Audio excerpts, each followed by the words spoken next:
I will not be having sex with you until we get married. This is the vow I made to God.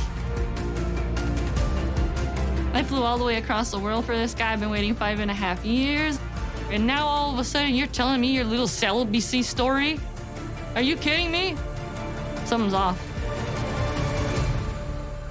On 90 Day Fiancé Before the 90 Days, despite having some major reservations, Tiger Lily ended up marrying Adnan the same day they met. It is very overwhelming and kind of terrifying. But my gut feeling is telling me that Adnan is the one for me, that it's real love, and I've never had that before. So I am just going to follow my heart and get married. Adnan especially seemed happy that they tied the knot.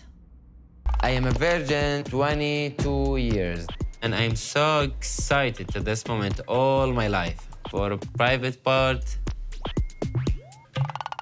No, I can't say it. Baby, that's not my language. I know, honey. You're doing so well. But he was not excited the next day. Tiger Lily needed her hair done, and when Adnan found out that her hairdresser was going to be a man, he got super jealous. Adnan doesn't realize that my life in the US is completely different than what he has seen in Jordan. It's going to be extremely difficult to follow these rules and not be around any man at all. So I don't know how he's going to handle that, but it definitely worries me. When she met his extended family, she grew concerned that he hadn't told them about his plans to move to the United States. My 2 children are in the US, so yeah, I need him to come to me. Yeah, sure.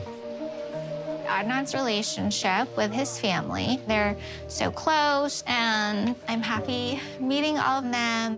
But how is it that Adnan's brother is unaware of our plans to live in the US? It feels like he's telling me one thing and then telling his family something different. We met Sunny, who's so in love with Via. The only problem? She's still friends with her ex.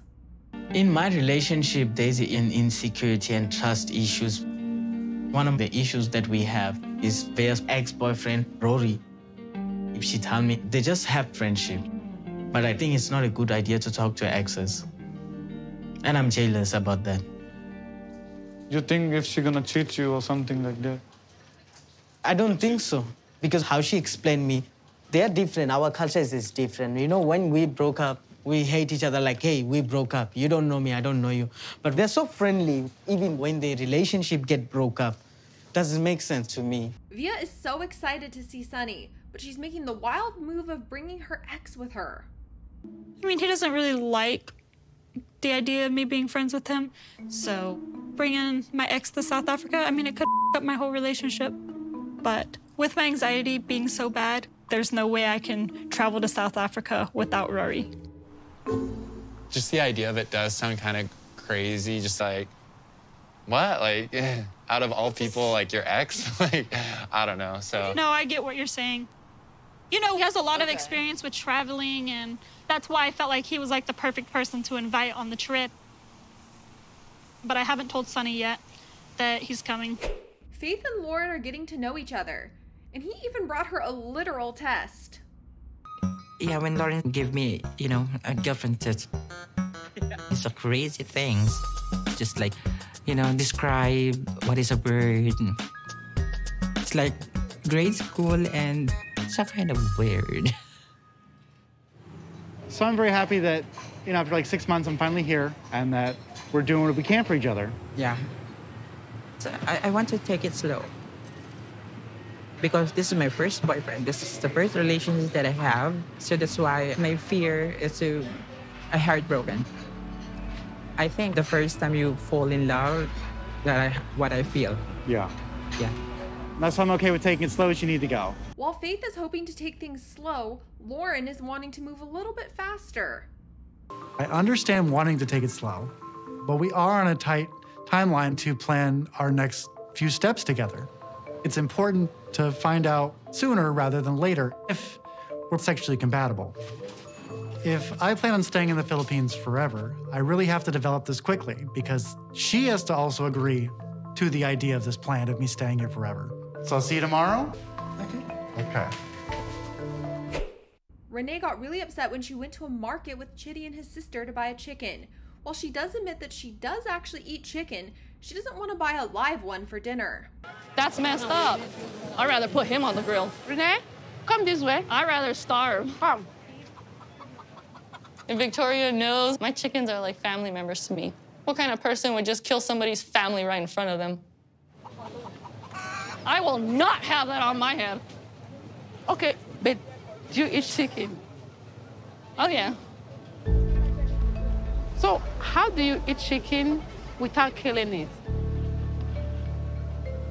No, I eat it, but I ain't gonna have no part of that. Like, I know I get it from the market and I understand that, but like when it comes to me personally, I'm not gonna have that decision.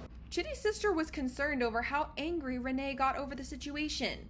I was so surprised that someone that eats chicken could get so mad about a chicken being killed. Let that chicken live. We're not buying chicken, I know they're okay? gonna die. No. I know we're they're not gonna buying die. chicken, okay? Before she came, she mentioned that she gets angry quickly. And today, I experienced it firsthand. If you don't want it, I won't give it to you. Her expression of anger, the way she flares up. I care about animals the way you care about people, you understand? I see them like an equal, like that's messed up, you know what I mean? It gives me concerns. Chitty then told Renee that he wants to remain celibate until they're married, and she did not take the news well. I will not be sleeping with you on the same bed until we get married. Does not mean I don't understand you.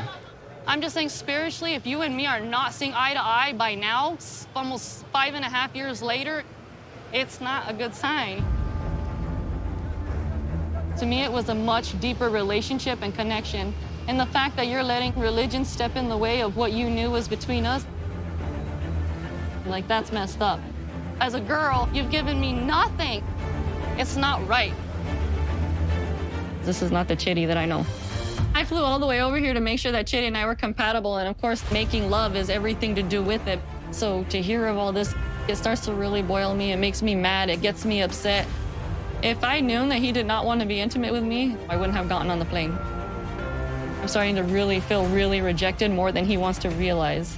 He doesn't see how big this is.